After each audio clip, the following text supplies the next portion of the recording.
Assalamualaikum warahmatullahi wabarakatuh. Kita jumpa sekali lagi, kita sambung ya untuk rakaman yang kedua ini. Tadi kita telah berhenti setakat uh, persoalan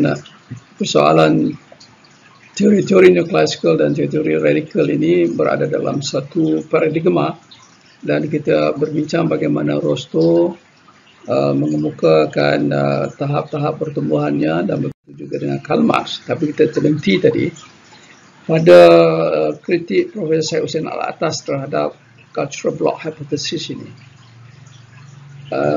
Kata Syed Hussein Alatas,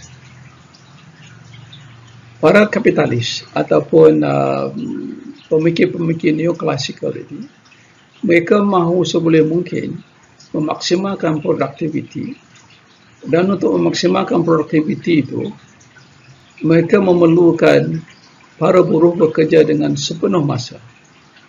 Kalau boleh 24 jam lah, sebagaimana yang telah mereka lakukan dalam kalangan industri ya, ada beberapa shift, ada paling kurang 3 shift, sehingga malam pun mereka bekerja.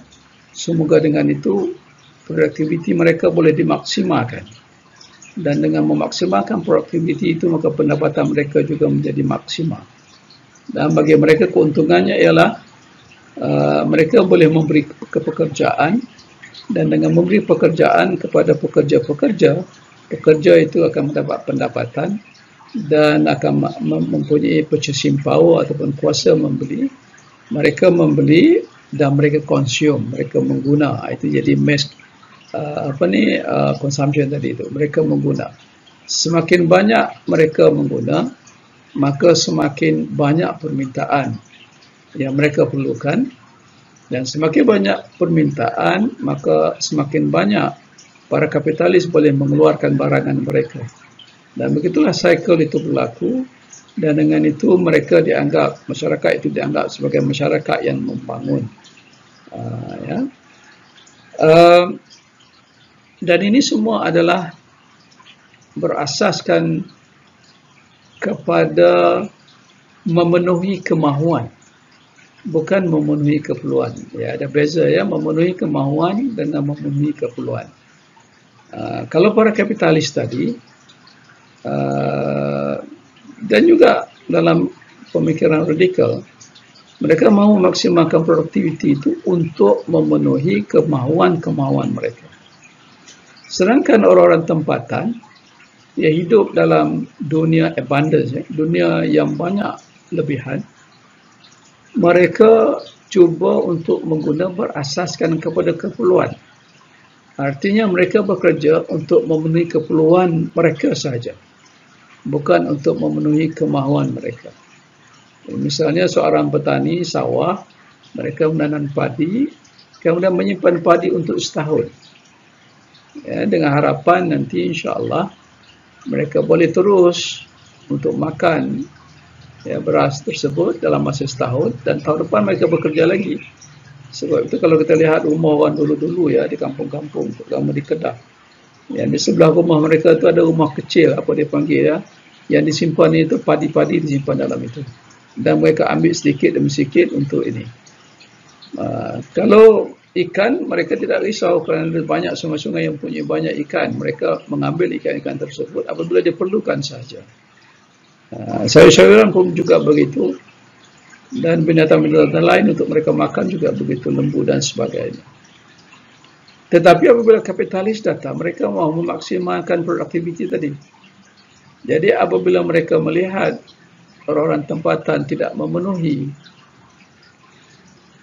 masa dengan bekerja, maka itu dianggap sebagai bercanda.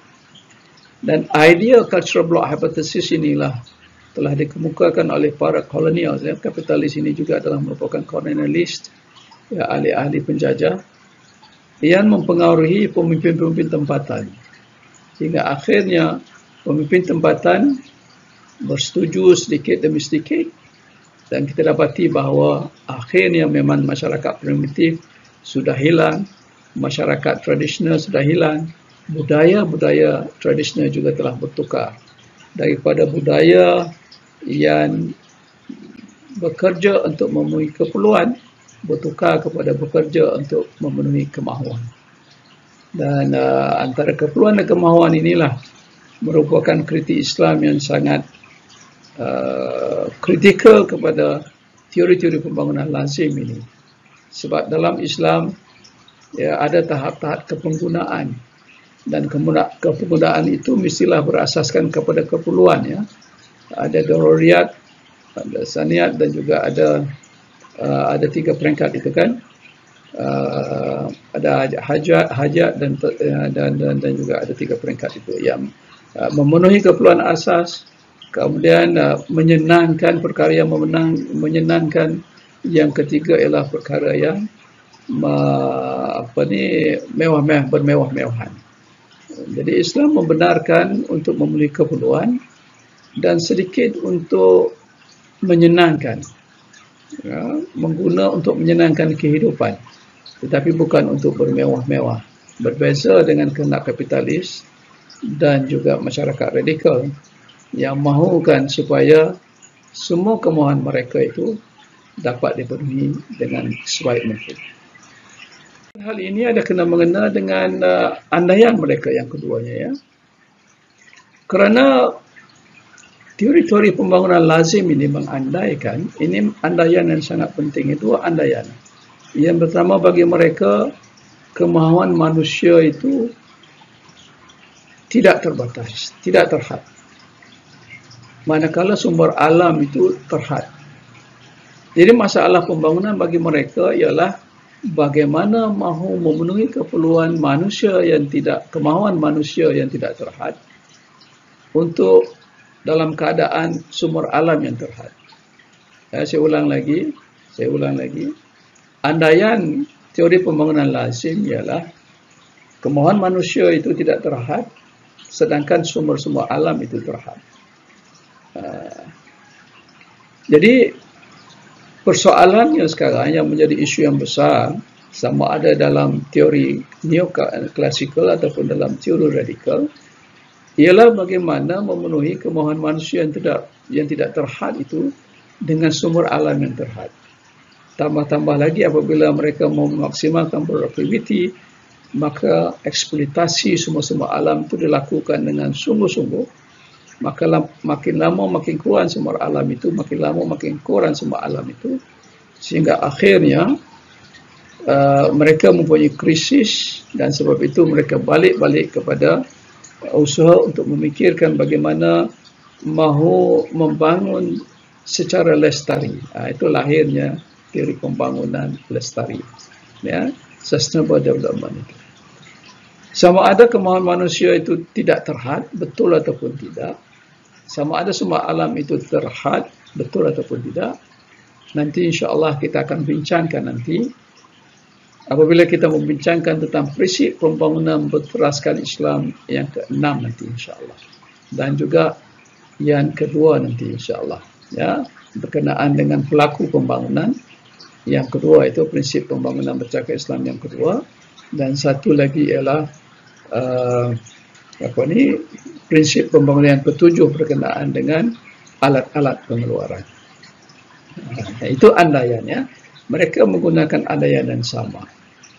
Kemudian yang ketiganya kritik Islam ini. Tapi kalau kita balik kepada andaian yang kedua, kepada andaian yang persoalan yang kedua tadi berkenaan dengan andaian, ya, Islam tidak bersetuju. Secara ringkasnya begini, ya. Islam tidak bersetuju bahawa kesemua kemahuan manusia itu tidak terhad. Begitu juga dengan sumber alam. Jawapan kepada kedua-dua ini, sumber alam juga tidak sepenuhnya terhad. Jadi jawapan kalau ditanya apakah kemahuan manusia itu betul tidak terhad, apakah sumber alam itu betul terhad, maka jawapan Islam kepada ini adalah dua, ya dan tidak. Kemahuan manusia itu benar tidak terhad kalau sekiranya nafsu manusia itu di peringkat nafsu yang jahat. Tetapi kalau manusia itu mempunyai peringkat nafsu yang baik, maka kemahuan manusia itu adalah terhad. Begitu juga dengan sumber alam secara fizikalnya. ia nampak sebagai terhad. Makin mengguna makin kurang, makin kita guna makin kurang secara fizikalnya. Tetapi kalau kita nak analisa secara Islam, itu tidak cukup. Kerana kita akan kena melibatkan perspektif tauhid. Dan apabila kita melibatkan perspektif tauhid dalam menilai sama ada semua alam itu terhad ataupun tidak, maka dengan sendirinya akan masuklah persoalan barakah. Sehingga kita dapat ketahui bahawa kuantiti itu tidak semestinya merupakan ukuran yang terakhir. Malah kualitinya itu adalah penting, dan kualiti itu ada dalam konsep barakah. Ada orang yang mempunyai pendapatan yang tinggi, yang besar, tetapi kerana kualitinya tidak ada, tak ada barakahnya, mereka tidak cukup-cukup. Tetapi kalau sekiranya ada barakahnya, maka pendapatan yang kecil pun rasa cukup. Kemudian ada konsep rezeki. Allah tetapkan rezeki untuk semua orang. Kita akan bincang secara detail nanti insya-Allah dalam kuliah-kuliah yang kita akan datang. Dan begitulah juga dengan dengan konsep qanaah, konsep merasa cukup dengan apa yang didapati. Jadi artinya Islam menolak sepenuhnya ataupun menolak sepenuhnya kemahuan manusia tidak terhad itu, walaupun mengakui bahawa ada manusia yang kemahuan mereka tidak terhad, itu kerana iman mereka tidak tinggi. Begitu juga nafsu mereka banyak nafsu yang jahat. Begitu juga dengan sumber alam.